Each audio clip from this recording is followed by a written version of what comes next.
Good morning, student. Welcome back to Creative Format e-learning classes. So today we are going to discuss about the RNA model.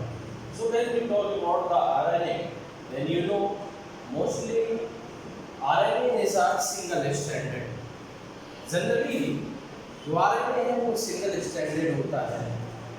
RNA में जो nucleotides की बात करें कौन कौन से न्यूक्लियोटाइड पाए जाते हैं तो जैसे डीएनए में पाए जाते हैं तो 3 न्यूक्लियोटाइड डीएनए जेनेटिक मटेरियल हो चाहे वो आयरनिक हो दोनों में क्या होता है सेम बट आरएनए में एडेनिन ग्वानिन साइटोसिन और थाइमिन की जगह पे यहाँ पे क्या पाया जाता है यूरोसिन तो ये 4 न्यूक्लियोटाइड्स पाए जाते हैं आरएनए में अब हम अगर कंपैरिजन की बात करें कि आरएनए और डीएनए में कौन सा जेनेटिक मटेरियल स्टेबल है तो आरएनए जो है आरएनए सबसे पहले डिस्कवर किया गया था as a genetic material after that when we compare both DNA और RNA then DNA genetic material is a most stable comparison to the RNA genetic material but RNA genetic material जो है ये एक generation से दूसरी generation में जो transmission यानी कि जो भी मैसेज है जेनेटिक इंफॉर्मेशन है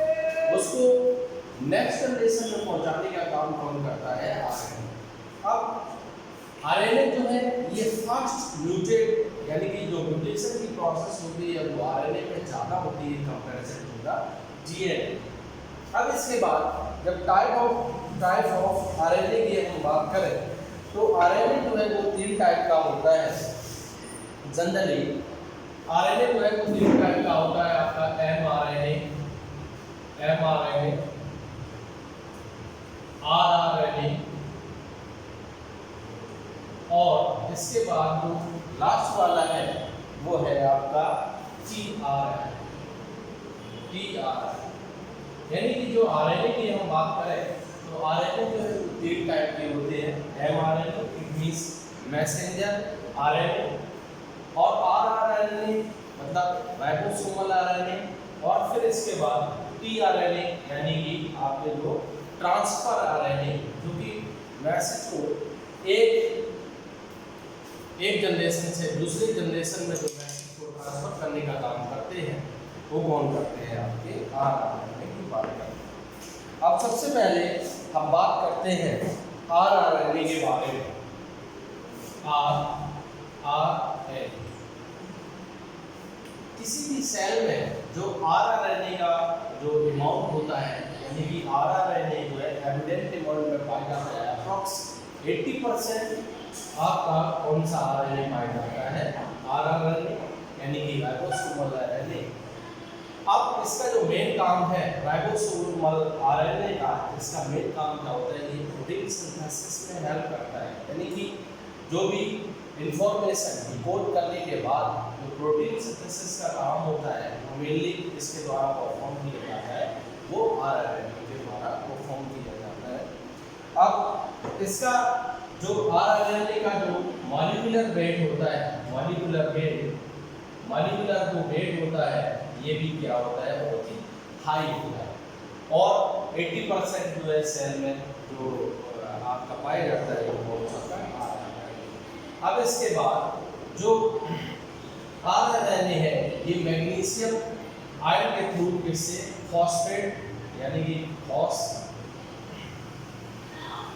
फॉस्फेट आयन से क्या होते हैं अटैच होते हैं यानी कि जो मैग्नीशियम आयन होता है अगर हम राइबोसोम की बात करें तो वहाँ पे दो एक स्मॉल और एक लार्ज यूनिट पाई जाती है और दोनों यूनिट एक दूसरे से ज्वाइन होती हैं by the help of magnesium bond.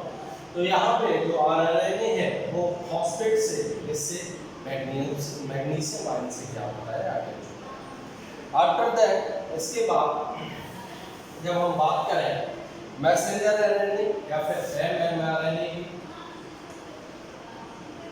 की तो मैसेंजर आरएनए जैसा कि नाम से पता चल रहा है मैसेंजर आरएनए इट मींस जो मैसेज ट्रांसफर करने का काम करता है वो कौन करता है आपका मैसेंजर आरएनए यानी कि जो भी इंफॉर्मेशन है एक जनरेशन की जो भी इंफॉर्मेशन है या एक सेल की जो इंफॉर्मेशन है वो नेक्स्ट सेल में पहुंचाने का काम डिकोड करने का काम मैसेज पहुंचाने का काम कौन करता है मैसेंजर आरएनए करता है। अब अगर इसकी जब हम बात करें, इसके स्ट्रक्चर की जब हम बात करें, तो जो mRNA है वो एक क्लोवर लीफ जैसा इसका स्ट्रक्चर होता है। यहाँ पे आप देख रहे होंगे इस टाइप से आएगा। क्लोवर लीफ इसका स्ट्रक्चर होता है, यानी कि जो नीचे वाला ये लूप है इसे बोलते हैं एंटी कोडॉन लूप। इसमें आपके 7 बेस पेयर जो है वो प्रेजेंट होते हैं। और इसके बाद जो ये वाला लूप है इसको हम क्या बोलते हैं, राइबोसोमल बाइंडिंग लूप। राइबोसोमल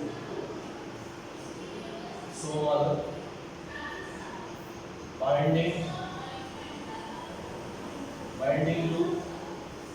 ये जो लूप है ये कौन सी है, राइबोसोमल बाइंडिंग लूप है। मींस जो राइबोसोम है वो यहाँ पे अटैच होते हैं। अप्रॉक्स 7 बेस पेयर जो राइबोसोम के हैं वो यहाँ पे आपकी राइबोसोमल बाइंडिंग यूनिट में अटैच होते हैं। After that amino acid synthesis binding loop. ये जो लूप है ये अमीनो एसिड सिंथेसिस लूप, यानी कि जो आरएनए है इसमें 3 टाइप की लूप पाई जाती है। एक तो आपकी एंटी कोडॉन लूप हो गई, और ये आपकी जो है अमीनो एसिड सिंथेसिस लूप है, और ये जो है थर्ड वाली इसे क्या बोलते हैं, राइबोसोमल बाइंडिंग लूप। आरएनए का जो स्ट्रक्चर है वो just looking as a clover leaf, यानी कि जो क्लोवर लीफ होती है उसके जैसा ही इसका स्ट्रक्चर होता है। सिमिलरली इसके बाद जो ऊपर वाली साइड है attachment for the an amino acid, जो ऊपर वाली साइड होती है ये इसके लिए है अटैचमेंट ऑफ अमीनो एसिड, यानी कि अमीनो एसिड जो है वो बाइंड करते हैं, वो कहाँ पे करते हैं, इस रीजन से। इसीलिए साइड को हम क्या बोलते हैं, attachment of amino acid site. After that we are going to discuss about tRNA, या फिर हम इसे क्या बोलते हैं, ट्रांसफर आरएनए। तो टीआरएनए की जब हम बात करें,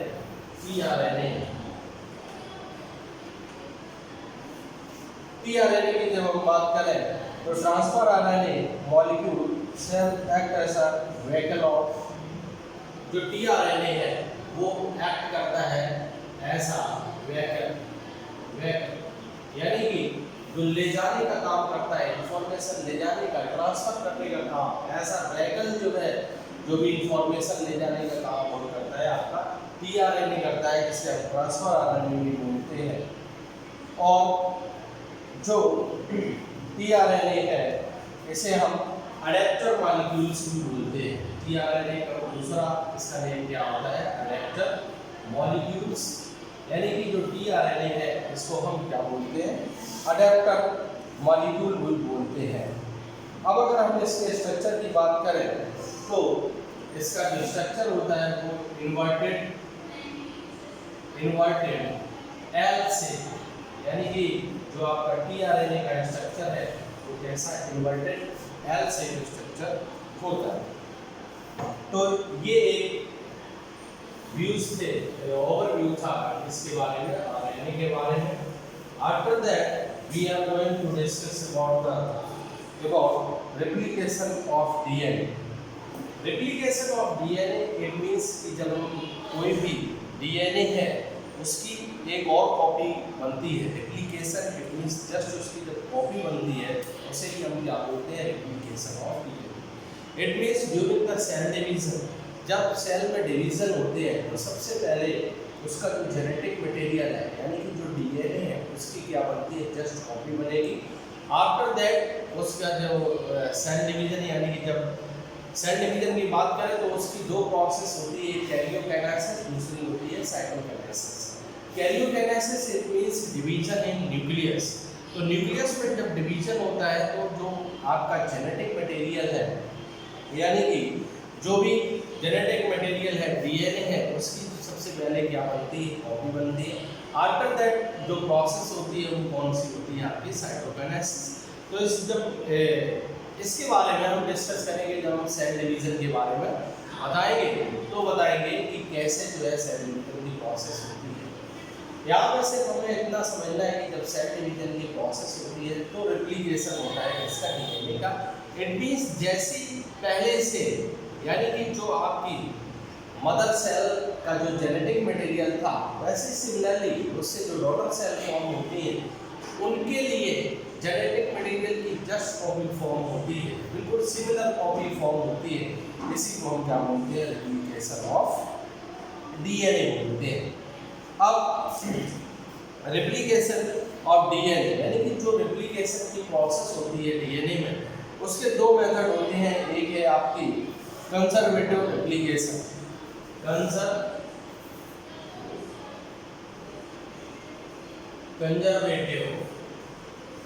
रेप्लिकेशन। पहला मेथड जो है वो है आपका कंजर्वेटिव रेप्लिकेशन। कंजर्वेटिव टाइप के रेप्लिकेशन में क्या है, फॉर एग्जांपल के लिए यहाँ पे अगर हम देखें ये क्या है आपका डीएनए का स्ट्रक्चर है, तो सेमी कंजर्वेटिव मेथड में होता क्या है कि जैसे जो आपकी पेरेंटल हेलिक्स है, पेरेंटल हेलिक्स के साथ साथ अगर हम इसको अनवाइंड कर दें यहाँ पे देखें तो जब पेरेंटल जो आपकी हेलिक्स है उससे न्यू हेलिक्स का भी क्या होने लगता है, फॉर्मेशन होने लगता है। और ये जस्ट एक हेलिक्स से यानी कि जो आपकी पेरेंट हेलिक्स है उससे दूसरी कॉपी का फॉर्मेशन होता है, जस्ट कॉपी का फॉर्मेशन होता है। ऐसे मेथड को ऐसे जब रेप्लिकेशन होता है तो हम उसे क्या बोलते हैं, कंजर्वेटिव रेप्लिकेशन।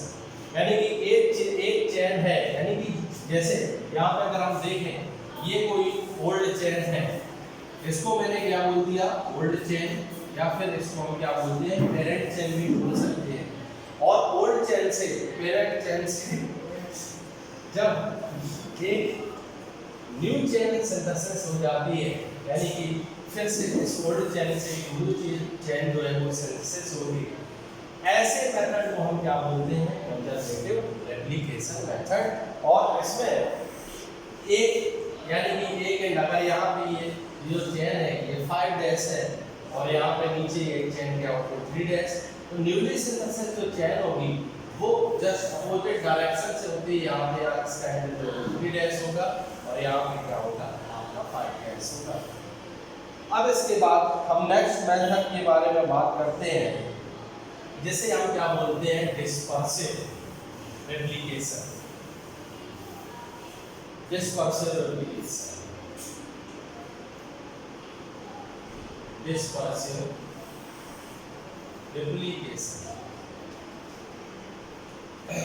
तो जब हम डिस्पर्सिव रेप्लिकेशन की बात करें, ये भी क्या एक रेप्लिकेशन की मेथड है, लेकिन ये किसमें आता है, डिस्पर्सिव रेप्लिकेशन मेथड में आता है। डिस्पर्सिव रेप्लिकेशन मेथड में होता क्या है, जैसे ये कोई डीएनए की चेन है, एक ओल्ड चेन है, इसे मैंने क्या बोला, ओल्ड चेन बोला, या फिर इसे हम पेरेंटल चेन भी बोल सकते हैं। ओल्ड चेन या पेरेंटल चेन से जब कोई न्यू चेन सिंथेसिस होती है, यानी कि जो न्यू कॉपी सिंथेसिस होती है, न्यू हेलिक्स सिंथेसिस होता है, तो वो फ्रेगमेंट के फॉर्म में क्या होगा, सिंथेसिस होगा। पहले ये फ्रेगमेंट के फॉर्म में सिंथेसिस होगा, इसके बाद डीएनए लाइगेज की हेल्प से जो भी ये बीच में स्पेस बचा हुआ है, गैप बचा हुआ है, ये क्या कर दिया जाएगा, फिल कर दिया जाएगा। तो ऐसे मेथड से जब डीएनए की रेप्लिकेशन की प्रोसेस होती है, डीएनए रेप्लिकेशन होता है, तो इस प्रोसेस को हम क्या बोलते हैं, डिस्पर्सिव रेप्लिकेशन। बट मेनली हम लोग जो स्टडी करते हैं वो आपका कौन सा, डीएनए का replication, semi conservative DNA replication हम क्या करते हैं, स्टडी मेनली करते हैं और ये जान पाते हैं कि कैसे जो है डीएनए रेप्लिकेशन की प्रोसेस होती है। अब जब डीएनए यानी कि सेमी कंजर्वेटिव डीएनए रेप्लिकेशन की हम बात करें, सेमी कंजर्वेटिव रेप्लिकेशन।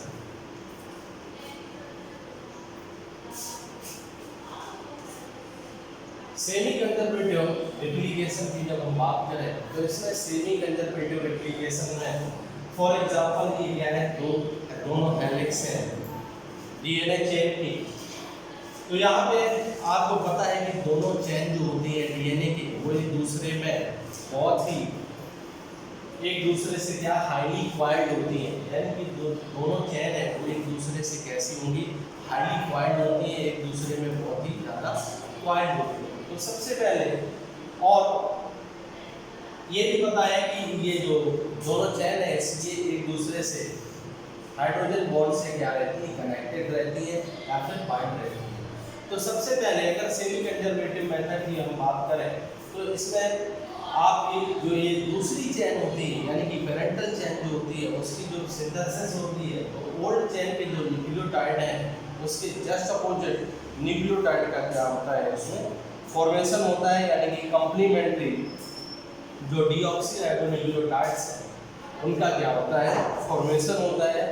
और सबसे पहले क्या किया जाता है अगर सेमी कंजर्वेटिव एप्लीकेशन की बात करें तो सबसे पहले जो बॉन्ड प्रेजेंट है जो कि दोनों हेलिक्स को अटैच करके रखा हुआ है जिन्होंने, तो सबसे पहले उनके बॉन्ड को क्या करते हैं, ब्रेक करते हैं।